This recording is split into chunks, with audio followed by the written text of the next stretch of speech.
నమస్తే. నేను చక్కర్ల ఝాన్సీ. ఇవాళ మనతో పాటు మన స్టూడియోలో ఉన్నారు డాక్టర్ హరిత గారు, ఎండీ హోమియో, గోల్డ్ మెడలిస్ట్, విదా హోమియోపతి. మరి మనకున్న డౌట్స్ అన్ని అడిగి తెలుసుకుందాం. నమస్తే మ్యామ్. నమస్తే అండి.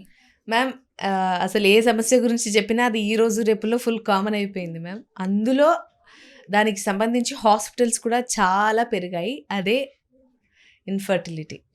ఫర్టిలిటీ సెంటర్స్ విపరీతంగా పెరిగిపోయాయి మ్యామ్. మన సౌత్‌లో కన్నా ఇతర ప్లేసెస్‌లో, నార్త్‌లో గానీ, ఫారెన్‌లో గానీ వాటికి రావడం, జనాలు రావడం, చూయించుకోవడం కూడా కొంచెం ఎక్కువైపోయింది. వాళ్ళు కూడా దాన్ని ఓకే, ఇది గూడా ఒక సమస్యలాగే వెళ్ళి మనం క్యూర్ చేసుకోవచ్చు అనే థాట్‌లోకొచ్చారు. బట్ మన సౌత్‌లో చాలా తక్కువ. అసలు ఈ సంతానలేమి సమస్యలు ఎందుకొస్తున్నాయి మ్యామ్? జనరల్‌గా అసలు సంతానలేమి అంటే ఫస్ట్ మ్యారేజ్ అయిన తర్వాత భార్యాభర్త ఒక 1 ఇయర్ వరకు కూడా అంటే ఎలాంటి గర్భనిరోధక పద్ధతులు అంటే కాంట్రసెప్టివ్ థింగ్స్ యూజ్ చేయకుండా న్యాచురల్‌గా ట్రై చేసి అప్పుడు కూడా వాళ్ళకి పిల్లలు కావట్లేదు అంటే అప్పుడు మనం దాన్ని ఇన్ఫర్టిలిటీ కింద కన్సిడర్ చేస్తాం. Okay madam. సో ఎక్కడో డిఫరెంట్ ప్లేసుల్లో ఉండి సపోజ్ అంటే జాబ్ రీత్యా వేరే ప్లేసుల్లో ఉండి అలా ఉండి పిల్లలు అవ్వకపోతే దాన్ని ఇన్ఫర్టిలిటీ కింద కన్సిడర్ చేయం. ఓకే. ఓకే. So okay. అంటే మనం ట్రై చేసి న్యాచురల్ పద్ధతుల్లో సక్సెస్ కావట్లేదంటే అప్పుడు we have to find out the reasons. హ్మ్. అంటే ఫస్ట్ ఎవరిలో ఎక్కడ ప్రాబ్లం అనేది అప్పుడు మనం ఐడెంటిఫై చేయాలి. మ్యామ్, ఈ సమస్య పురుషుల్లో, మహిళల్లో ఇద్దరిలో ఉంటుందా? ఎవరికో ఒకరికే ఉంటుందా? చాలా మంచి క్వశ్చన్ అడిగారు. ఇప్పుడు చాలా మందికి ఉన్న డౌట్ ఏంటంటే అసలు ఇన్ఫర్టిలిటీ అంటే ఇది ఓన్లీ లేడీస్కి అంటే ఆడవాళ్ళకి సంబంధించిన సమస్య అనే అపోహ చాలా మందికి ఉంది. అంటే అది ఈవెన్ ఎడ్యుకేటెడ్స్ సిటీస్లో ఉండే వాళ్ళకి కూడా అంతే. ఫస్ట్ మా దగ్గరికి వాళ్ళు ఆ అమ్మాయిని మాత్రమే తీసుకొని వస్తారు. మేడం ట్రీట్మెంట్ చేయండి, ఈమెకి ఏం ప్రాబ్లం ఉందో చూడండి. పిల్లలు సో పుట్టట్లేదు. అసలు మొత్తం సమస్య ఆమెకే ఉంది అన్నట్టే మాట్లాడతారు వచ్చి, ఏం Okay. తెలియనప్పుడు కూడా. ఆ! సో బట్ జనరల్లీ ఇప్పుడు అంటే అవేర్నెస్ కూడా జనాల్లో వచ్చింది కాబట్టి మనం యాజ్ పర్ అంటే రీసెర్చ్ బేస్డ్గా వెళ్తే 40% అమ్మాయిల్లో ఉన్న ప్రాబ్లమ్స్ వల్ల పిల్లలు అవ్వకపోతే Mm. ఒక 40% మేల్ ఫ్యాక్టర్ అంటాం. అంటే మగవారిలో కూడా పిల్లలు అవ్వకపోవడానికి సమస్యలు ఉండే అవకాశాలు 40% కనిపిస్తున్నాయి. Okay. అలానే ఒక 20% కపుల్స్ని కనుక తీసుకుంటే అది మేల్లోనా ఫీమేల్లోనా అనేది తెలియదు. అంటే Okay. ఇద్దరిలో టెస్ట్లన్నీ నార్మల్ ఉంటాయి ఓకే. కానీ కన్సీవ్ అవ్వట్లేదు. ఓకే. అంటే అప్పుడు దాన్ని అన్ఎక్స్ప్లెయిన్డ్ ఇన్ఫర్టిలిటీ అంటాం.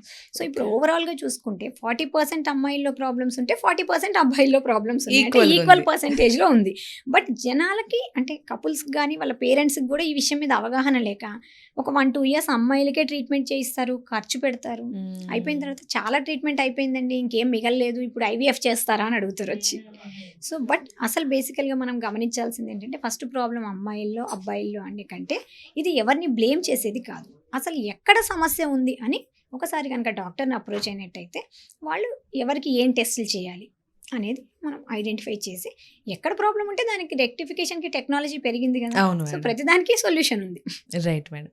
మ్యామ్, మరి ముఖ్యంగా ఈ ఇన్ఫర్టిలిటీ సమస్య ఏదైతే ఉందో దీనికి లక్షణాలు ఎలా ఉంటాయి? అంటే మీరు ఇంతకుముందు అన్నట్టుగా 1 ఇయర్ తర్వాత కూడా కన్సీవ్ అవ్వకపోతే మా దగ్గరకొచ్చి టెస్టులు చేసిన తర్వాత ఎవరికి ఏం లోపం ఉంది, ఎంత లోపం ఉంది అని చెప్పేసి అన్నారు కాబట్టి అసలు మామూలుగా కూడా రావాలన్నా కూడా కైండ్ ఆఫ్ సిమ్టమ్స్ దీనికి కూడా ఉంటాయా? ఫస్ట్ ఏంటంటే ఎవరైనా సరే మ్యారేజ్ అవ్వగానే ఒక 1-2 ఇయర్స్లో పిల్లలు కాలేదు అంటే ఫస్ట్ ఒకసారి డాక్టర్ని అప్రోచ్ అయితే మేము కూడా ఏం చేస్తామంటే ఫస్ట్ ఫీమేల్కే టెస్ట్ చేస్తాం. అంటే ఆడవారిలో ఏంటి మెయిన్గా ఉండే సమస్యలు తెలుసుకుందాం. మెయిన్గా ఏంటంటే ఒకటి పీరియడ్స్ ప్రాబ్లమ్స్, అంటే పీసీఓడి కానీ థైరాయిడ్ లాంటి హార్మోన్ ప్రాబ్లమ్స్ ఉండడము లేదా బ్లడ్ తక్కువ ఉండడము, వీటి వల్ల కూడా మనకి పీరియడ్స్ అనేవి డిలే అవుతాయి. అయితే పీరియడ్ డిలే అవ్వగానే మ్యారేజ్ అయ్యాక చాలామంది ఇది ప్రెగ్నెన్సీ, ఇది కన్ఫర్మ్ అవుతుంది అనుకున్నాం మేడం, అందుకే మిమ్మల్ని మేము కలవలేదు అని చెప్తూ ఉంటారు మాకు చాలామంది. బట్ పీరియడ్ డిలే అయినంత మాత్రాన ప్రెగ్నెన్సీ వచ్చినట్టు కాదు. సో ఇది ఫస్ట్ కన్సిడర్ చేయాలి. ఓకే. అంటే ఇది ఒక ప్రాబ్లమ్గా వాళ్ళు అనుకుంటే వాళ్ళు అప్రోచ్ అవుతే మనం ఎందుకు డిలే అయింది అంటే రీజన్స్ ఏంటి అని అప్పుడు will go for a thorough investigations. Okay. తర్వాత కొన్ని సందర్భాల్లో ఏమవుతుంది అంటే ఆడవాళ్ళల్లో గర్భసంచిలో సమస్యలు ఉంటాయి. అంటే గర్భాశయంలో అది పుట్టుకతో డిఫెక్ట్స్ కొన్ని ఉంటాయి, కంజెనిటల్ ఎనామలీస్ అంటాం వాటిని. అంటే గర్భాశయం యొక్క సైజ్ కానీ లేకపోతే దాంట్లో ఉండేటటువంటి ఎండోమెట్రియం అనే లేయర్ ఉంటుంది పొర, అది పల్చగా ఉండడం కానీ ఇటువంటి ప్రాబ్లమ్స్ కొంతమందికి ఉంటాయి. ఇంకా కొంతమందిలో గర్భాశయంలో పొర మధ్యలో ఒక గోడలాగా ఉంటుంది, సెప్టమ్ అంటారు దాన్ని, అంటే సెప్టేట్ యూట్రస్ అంటాం. ఇవన్నీ కూడా గర్భసంచిలో ఉండేటటువంటి సమస్యలు. అయితే వీటికి కూడా సొల్యూషన్ ఉంది. ఇప్పుడు సర్జికల్ ఇంటర్వెన్షన్స్ వచ్చినాయి, ఐడెంటిఫై చేయడానికి డయాగ్నోస్టిక్ లాప్రోస్కోపీ ప్రొసీజర్స్ వచ్చినాయి. సో టెక్నాలజీ అనేది చాలా డెవలప్ అయింది కాబట్టి మనకు మనమే ఊహించుకోకుండా కనుక అప్రోచ్ అయితే ఫస్ట్ అసలు ఏంటి ప్రాబ్లం అనేది మనకు తెలుస్తుంది. తర్వాత గర్భసంచి లోపాల్లో బైకార్నియేట్ యూటరస్ అని అంటారు. అంటే గర్భాశయంలో 2 గర్భాశయాల్లాగా ఉండడం. అంటే కొంతమందిలో అది గర్భసంచి ముఖద్వారం దాకా కూడా 2గానే ఉంటుంది. కొంతమందిలో యూనికార్నియేట్ యూటరస్ అంటాం. అంటే గర్భాశయము ఒక సైడ్‌కి మాత్రమే ఉండి కొంత భాగం మాత్రమే ఉంటుంది. సో ఇటువంటి కేసెస్‌లో కూడా ప్రెగ్నెన్సీ వచ్చే ఛాన్స్ ఉంటుంది. దీనికి కూడా భయపడాల్సిన అవసరం లేదు. ఇంకొక కండిషన్ ఉంటుంది, హైపోప్లాస్టిక్ యూటరస్ అంటాం. అంటే పుట్టుకతోనే వీళ్ళకి గర్భసంచి చాలా చిన్నగా, అంటే పిల్లల్లో ఎంతైతే ఉంటుందో వీళ్ళు ఎదిగిన తర్వాత కూడా గర్భసంచి అదే సైజులో ఉంటుంది. సో ఈ హైపోప్లాస్టిక్ యూటరస్ అనే దానికి మాత్రం కొంచెం ఇది ప్రాబ్లంగానే కన్సిడర్ చేయాలి. అయితే వీళ్ళకి మెచ్యూర్ అవ్వడం లేట్ అన్న అవుతుంది, కొంతమందికి అసలు మెచ్యూర్ కూడా కారు. ఇది హైపోప్లాస్టిక్ యూటరస్ యొక్క సిమ్టమ్. సో ఇదంతా కూడా గర్భసంచి యొక్క సమస్యలు. ఇంకొకటి నెక్స్ట్ చాలా మందిలో గర్భసంచిలో గడ్డలు ఉంటూ ఉంటాయి, అంటే ఫైబ్రాయిడ్స్ అంటాం, కణుతులు. బట్ దీనికి భయపడాల్సిన అవసరం లేదు. ఈ గర్భసంచిలో కణుతులు ఉన్నా కూడా వాళ్ళు కన్సీవ్ అవుతారు. అండ్ కొంతమందిలో వచ్చేసరికి ట్యూబల్ ప్రాబ్లమ్స్ ఉంటాయి. అంటే మనకి ప్రెగ్నెన్సీ న్యాచురల్గా కావాలి అంటే ఫస్ట్ కావాల్సింది గర్భసంచి సరైన ఆకారంలో సరైన సైజులో ఉండడము, తర్వాత ట్యూబ్స్ అనేవి ఓపెన్ ఉండాలి. మనకి ప్రతి వాళ్ళకి 2 ట్యూబ్స్ 2 అండాశయాలు ఉంటాయి. అట్లీస్ట్ రెండిట్లో ఒక ట్యూబ్ అన్న ఓపెన్ ఉంటే న్యాచురల్గా కూడా ప్రెగ్నెన్సీ వస్తుంది. కొన్ని సందర్భాల్లో ఈ ట్యూబ్స్ అనేవి ఇన్ఫెక్షన్స్ వల్ల కానీ టీబీ బ్యాక్టీరియా వల్ల కానీ మూసుకుండే ఛాన్సెస్ ఉంటాయి. సో ఈ ట్యూబల్ బ్లాక్స్ ఉన్నప్పుడే చాలామంది ఇంకా వీళ్ళకి పిల్లలు కారు అని చెప్పేసి అడాప్షన్కి వెళ్ళడము లేదా ఇంకో మ్యారేజ్ చేసుకోవడం లాంటివి చేస్తుంటారు. బట్ దీని మీద కూడా అవేర్నెస్ కావాలి. ట్యూబ్ బ్లాక్ ఉన్నంత మాత్రాన ఏం కాదు, సర్జరీస్తో దాన్ని రికవర్ చేయొచ్చు. At the same time even tube test అనే ఒక చిన్న టెస్ట్ ద్వారా కనుక అది ట్యూబ్ ఓపెన్ ఉందా క్లోజ్ ఉందా అని తెలుసుకొని దానికి మనం సరైన ట్రీట్మెంట్ తీసుకుంటే న్యాచురల్ ప్రెగ్నెన్సీస్ కూడా పాసిబుల్ అవుతాయి. అండ్ ఇంకా కొన్ని సందర్భాల్లో అండాశయాల్లో సమస్యలు, అంటే ఇప్పుడు అండాశయంలో సమస్య అనేది ఒకరోజు ఒక స్కానింగ్ చేస్తే బయటపడేది కాదు. ఎందుకంటే నెల నెల అండం అనేది విడుదల అవుతూ ఉంటుంది. మనకి ఫర్టైల్ పీరియడ్ అంటాము. నెలసరి వచ్చిన 10వ రోజు నుంచి ఒక 16వ రోజు మధ్యలో వాళ్ళ సైకిల్ ప్రకారం, ప్రతి ఫీమేల్కి ఒకే సైకిల్ డ్యూరేషన్ ఉండదు. ఒకరికి 28 డేస్ సైకిల్, ఒకరికి 40 డేస్ సైకిల్, ఇలా డిఫరెంట్ ఉంటుంది. ఆ సైకిల్ ప్రకారం దాని మిడిల్ అంటే ఒక 10 to 28 డేస్ సైకిల్ అయితే 10 to 14 డేస్ని ఓవులేషన్ పీరియడ్ అంటాం. ఆ టైంలో మనకి ఎగ్ అనేది రిలీజ్ అవుతుంది. అప్పుడు వైఫ్ అండ్ హస్బెండ్ కనుక ప్రెగ్నెన్సీని ప్లాన్ చేసుకుంటే న్యాచురల్ ప్రెగ్నెన్సీ సాధ్యమవుతుంది. కానీ చాలామంది ఈ పీరియడ్స్ డిలే అయినప్పుడు ఆ ఓవులేషన్ పీరియడ్ని వాళ్ళు తెలుసుకోలేక మిస్ అయ్యి అలా వాళ్ళకి ప్రెగ్నెన్సీస్ అందుకోవు. సో వీటికి పెద్ద పెద్ద ట్రీట్మెంట్ తీసుకోవాల్సిన అవసరం లేదు. జస్ట్ మనం కనుక అప్రోచ్ అయ్యి దాన్ని రెగ్యులరైజ్ చేసుకొని ఆ పీరియడ్ని ఒక 30 డేస్కే కనుక వచ్చేలాగా చేసి ఫాలిక్యులర్ స్టడీ అనే స్కాన్లో మనం మానిటర్ చేసుకుంటే ఆ టైంలో వాళ్ళు ప్రెగ్నెన్సీ ప్లాన్ చేసుకోవచ్చు. సో నెక్స్ట్ ఈ అండాశయాల్లో కొంతమందిలో ఎండోమెట్రియోసిస్ అని, అంటే ఈ పీసీఓడి అని, ఇలా కణుతులు అనేవి తయారవుతూ ఉంటాయి. ఇటువంటి ఉన్నప్పుడు మాత్రం దాన్ని నెగ్లెక్ట్ చేయకూడదు. అంటే వాళ్ళకి పీరియడ్స్లో పెయిన్ రావడము, తట్టుకోలేకపోవడము, హెవీ బ్లీడింగ్ అవ్వడము, క్లాట్స్ పడడం, ఇలాంటి లక్షణాలు ఉంటాయి. సో అది నార్మల్ పీరియడ్స్లో పెయిన్ అని చాలామంది అనుకుంటారు. బట్ అలా కంటిన్యూగా ఒక 3-4 మంత్స్ పీరియడ్స్లో పెయిన్ రావడము, లేదా వైఫ్ అండ్ హస్బెండ్ కలిసినప్పుడు అంటే ఇంటర్ కోర్స్లో పెయిన్ రావడము, ఇలాంటి లక్షణాలు ఉన్నప్పుడు మాత్రం ఎండోమెట్రియోసిస్ ఉందా అని చెప్పి ఒకసారి చెకప్ చేయించుకోవాలి. అండ్ ఇప్పుడు నేను చెప్పినట్టుగా గర్భసంచి, ట్యూబల్ ప్రాబ్లమ్స్, అండాశయాల ప్రాబ్లమ్స్, హార్మోనల్ సమస్యలు, ఇవే కాకుండా కొంతమంది అమ్మాయిలలో మనకి అంటే వైట్ డిశ్చార్జ్ ప్రాబ్లం ఉంటూ ఉంటుంది. అంటే వెజైనల్ ఇన్ఫెక్షన్స్ అంటాము. కొన్నిసార్లు వాటి వల్ల కూడా స్పర్మ్ అనేది లోపలికి వెళ్ళకపోవడము, అలానే సర్వైకల్ స్టెనోసిస్ అంటాం. అంటే గర్భసంచి ముఖద్వారం అనేది కొంతమందికి క్లోజ్ ఉంటుంది, నేరో, సన్నగా ఉండడం వల్ల ఇద్దరు కలిసినప్పుడు కణాలు అనేవి లోపలికి రీచ్ అవ్వవు. సో ఇటువంటి సందర్భాల్లో వీటన్నిటికీ ఐవీఎఫ్కి వెళ్ళాల్సిన అవసరం లేదు. ఇవన్నిటికీ కూడా మనం మెడికల్ ద్వారానే ట్రీట్ చేయగలుగుతాము. అంటే న్యాచురల్గా ప్రెగ్నెన్సీ సాధ్యపడుతుంది వీటిని ఎర్లీగా తెలుసుకుంటే. ఓకే మ్యామ్ ఇప్పుడు మహిళల్లో అలాంటి సమస్య ఉంటే దానికి ఎలాంటి, ఇంకా అందులో ఏ రకాలు ఉంటాయి, ఏం చేయాలని చెప్పారు. ఇప్పుడు అదే సమస్య ఇప్పుడు మహిళ మంచిగా ఉండి పురుషులకు ఉన్నప్పుడు వాళ్ళకి ఏ కైండ్ ఆఫ్ ట్రీట్మెంట్స్ ఉంటాయి, వాళ్ళకి ఎలాంటి లోపాలు ఉంటాయి? ఎగ్జాక్ట్లీ అమ్మ. ఇప్పుడు నేను చెప్పిన అందరికీ ఉండాలని కాదు, బట్ ఆడవారిలో ఇవన్నీ ఉండే అవకాశాలు ఉంటాయి. కాబట్టి మనం ఎర్లీగా చూసుకుంటే ఒక 3-4 మంత్స్ ట్రీట్మెంట్స్తోనే కన్సీవ్ అవుతారని చెప్పాను. సేమ్ అలానే మగవారిలో చూసుకుంటే వాళ్ళకి బయటికి చాలా మంచిగా అనిపిస్తారు, కానీ వాళ్ళకి సీమెన్ అనాలిసిస్ అని ఒక టెస్ట్ చేస్తేనే మనకి కూడా స్పర్మ్ అనేది అసలు ఎంత ఉంది, అంటే శుక్రకణాలు లేదా వీర్యకణాలు అని అంటూ ఉంటాం. వీటి నెంబర్ అంటే ఎన్ని మిలియన్స్ కౌంట్ ఉన్నది అనేది చాలా ఇంపార్టెంట్. తర్వాత కౌంట్ ఒకటే కాదు, దాని యొక్క కదలికలు అంటే మొటిలిటీ అంటాం దాన్ని. అంటే స్పర్మ్ మూమెంట్స్ అనేవి కూడా ఎక్కువగా ఉంటే మాత్రమే న్యాచురల్ ప్రెగ్నెన్సీ అనేది సాధ్యపడుతుంది. అయితే జనరల్గా కొన్నిసార్లు స్పర్మ్ ఉంటుంది, Hmm. మొటిలిటీ ఉంటుంది, కానీ మార్ఫాలజీ అంటాం. అంటే కణాల యొక్క ఆకారం అనేది ఓకే. కావాల్సినట్టుగా ఉండదు. అంటే కణాలకి 3 భాగాలు ఉంటాయి, ఓకే. తల, మెడ, తోక అని. సో అచ్చా. ఈ హెడ్ నెక్ డిఫార్మిటీస్ ఉన్నప్పుడు అప్పుడు ఏమవుతుందంటే ఆ కణం ప్రెగ్నెన్సీకి ఫిట్ కాదు. అచ్చా. ఓకే. చాలా కణాలు ఉండొచ్చు, కానీ Hmm. అవన్నీ కూడా మనకి మినిమం ఒక 4% నార్మల్ ఉంటే 100 కణాలు తీసుకుంటే అప్పుడు మాత్రమే వాళ్ళు న్యాచురల్ ప్రెగ్నెన్సీ ట్రై చేయడానికి ఫిట్లో ఉంటారు. సో అచ్చా. ఇవన్నీ మనకి నార్మల్గా తెలియదు కాబట్టి ఒక్కసారి కనుక సీమెన్ అనాలిసిస్ అనే టెస్ట్ కనుక మగవాళ్ళు చేయించుకోగలిగితే అది చాలా సింపుల్ టెస్ట్. దానికి అంటే ఎటువంటి ఇంటర్వెన్షన్స్, ఆపరేషన్స్ ఉండవు. అదొక 15 to 20 మినిట్స్లో శాంపిల్ కనుక ఇచ్చినట్టయితే ల్యాబ్స్లో చేసిస్తారు.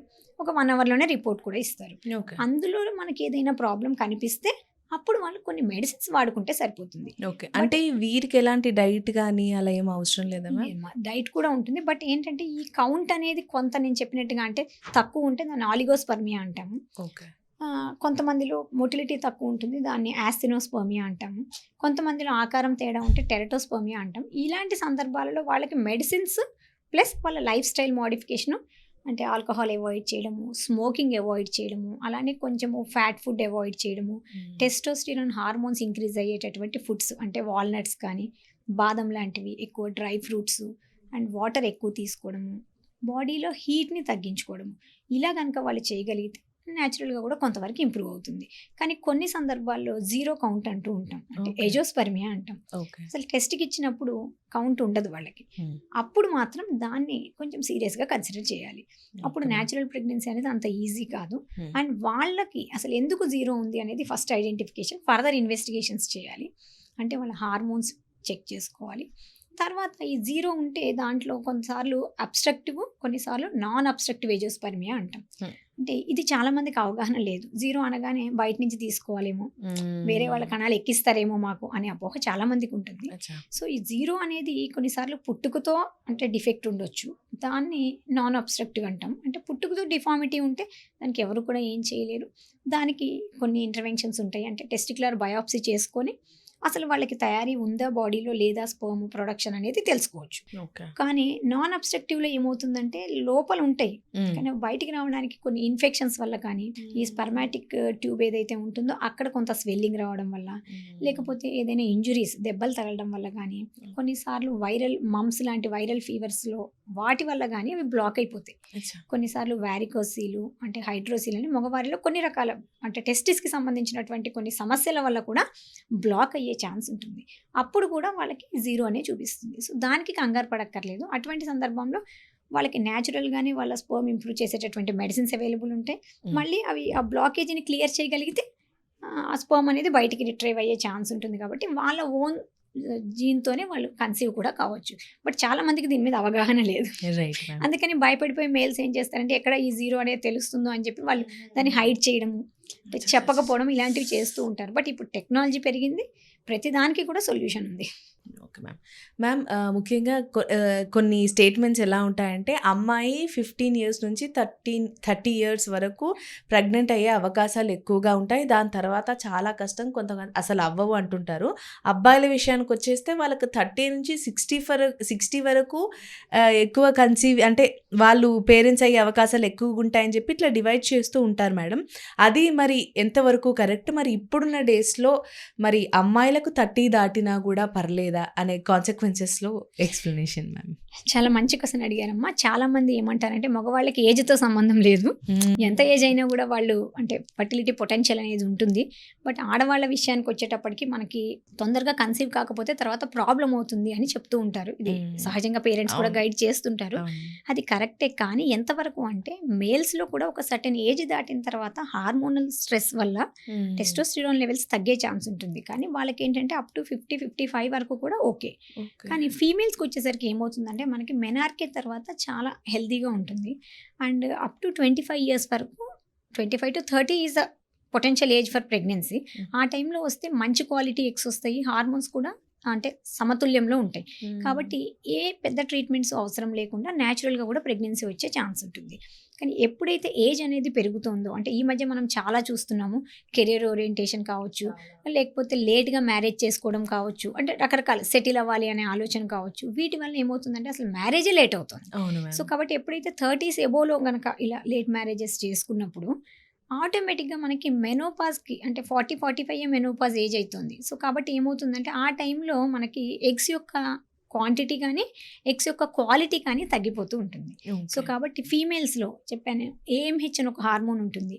మనం ఇందాక అనుకున్నాం. అంటే ఈ ఫీమేల్స్‌లో ఎగ్‌కి సంబంధించిన రిజర్వ్‌ని తెలుసుకుండే హార్మోన్ అది. ఓకే. సో, ఏజ్ పెరుగుతుంటే ఆడవాళ్ళలో ఈ ఏఎంహెచ్ వాల్యూ అనేది తగ్గిపోతూ ఉంటుంది. ఓకే. సో, ఎప్పుడైతే ఏఎంహెచ్ వాల్యూ తగ్గిపోయిందో అంటే ములేరియన్ హార్మోన్ అంటాం. ఇది మనం పుట్టినప్పుడు బర్త్‌లోనే తయారవుతాయి. ఓకే. సో, ఎవ్రీ మంత్ కొన్ని మిలియన్స్ ఆఫ్ అవి చనిపోతూ ఉంటాయి. ఆ తర్వాత అవి కొన్ని వేలకి పడిపోతాయి. ఇంకా తర్వాత ఏజ్ 30 ప్లస్‌కొస్తే వందల్లోకి వచ్చేస్తాయి. So, okay. ఎవ్రీ మంత్ మనకి ఎగ్ రిలీజ్ అవుతూ ఉన్నప్పుడు మెనార్కే నుంచి రిలీజ్ అవ్వడం అనేది జరుగుతూనే ఉంటుంది. కానీ ఆఫ్టర్ మ్యారేజ్ మాత్రమే మనం ప్రెగ్నెన్సీకి ప్రయత్నం అనేది చేస్తాము. సో, కాబట్టి ఈ టైంలో చాలా మందిలో పీరియడ్స్ 20 డేస్, 25 డేస్‌కి అయిపోతూ ఉంటాయి. అటువంటి వాళ్ళకి ఎగ్స్ అనేవి తొందరగా తగ్గిపోతూ ఉంటాయి. కాబట్టి 30 ప్లస్‌లో ప్రెగ్నెన్సీ ప్లాన్ చేసేటప్పుడు కంపల్సరీ ఫస్ట్ ఇన్వెస్టిగేషన్స్ చేయించుకొని, ఎనాలిసిస్ చేసుకొని ఏఎంహెచ్ ఎంత ఉందో చెక్ చేసుకోవాలి. లేకపోతే ఎగ్స్ తగ్గిపోవడము, దాంతోపాటు క్వాలిటీ తగ్గిపోవడం కూడా జరుగుతుంది. అందుకని ఐడియల్ టైం ఏంటంటే 25-30 ఈజ్ ద ఐడియల్ టైం. ఇంకా అంతకంటే డిలే చేసినప్పుడు రాదు అని కాదు, బట్ కొంచెం రిస్క్‌తో కూడింది. Okay ma'am. అలాంటి టైంలో న్యాచురల్‌గా కన్సీవ్డ్ అవ్వడానికి ట్రీట్మెంట్ తీసుకొని న్యాచురల్‌గా కన్సీవ్ అయితే హెల్తీ బేబీ పుట్టే అవకాశాలున్నాయా? డెఫినెట్లీ అండి. అప్ టు 40 ఇయర్స్ వరకు కూడా న్యాచురల్‌గా ప్రెగ్నెన్సీని ట్రై చేయొచ్చు. మనం చాలా కేసులు కూడా చేసాము. 38, 40 ఇయర్స్ మన దగ్గరకు వస్తూ ఉంటారు. అంటే టిల్ మెనోపాజ్ రీచ్ అయ్యే ముందు కొంచెం నెంబర్ గానీ, క్వాలిటీ గానీ ఎగ్స్ తగ్గుతాయి. బట్ ఉన్నంత వరకు గనక క్వాలిటీ ఇంప్రూవ్ చేసే మెడిసిను, కొంత డైట్, కొంత లైఫ్ స్టైలు అంటే మనం స్ట్రెస్ లేకుండా ఉండడము, కొంచెం healthy iron, calcium rich foods ఎక్కువ తీసుకోవడము, హై ప్రోటీన్ ఫుడ్స్ ఇలాంటివి గనక తీసుకుంటే ఎగ్ క్వాలిటీని పెంచొచ్చు. ఎప్పుడైతే డిఎన్ఏ అనేది కొంచెం ఇంప్రూవ్ అవుతుందో డెఫినెట్లీ హెల్తీ బేబీ వచ్చే ఛాన్సే ఉంటుంది. దానివల్ల ప్రాబ్లం కాదు. Okay ma'am. మ్యామ్ ముఖ్యంగా ఇంకొకటి కొత్తగా వచ్చేది ఏంటి అని చెప్పి నార్త్‌లో ఎక్కువగా ఇది కొంచెం పాపులర్ అయ్యింది.